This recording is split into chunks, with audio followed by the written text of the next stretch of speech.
समोर गावकऱ्यांनी हा दावा केलेला आहे की रुग्णवाहिकेतनं संतोष देशमुख यांचा जो मृतदेह आहे तो केजकडे न नेता परमकडे दिशेने नेला आणि तिकडे एक महिलेला देखील तयार ठेवलेलं होतं आणि या महिलेचे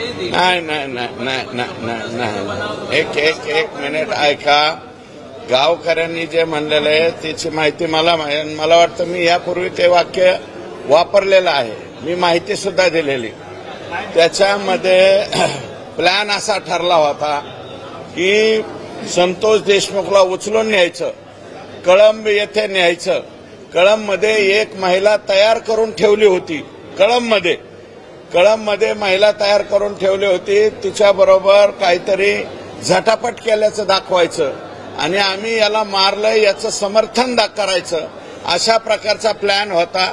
आणि म्हणूनच मी म्हणतो, परंतु त्यांचा प्लॅन काय झालं, दैठणा गावाच्या अलीकडच संतोष देशमुखचा अंत झाला. त्याच्यामुळं ते जो प्रकार करायचा होता त्यांना बदनामीचा, संतोष देशमुखच्या, तो बदनामीचा प्रकार त्यांना करता आला नाही. आणि आज मला वाटतं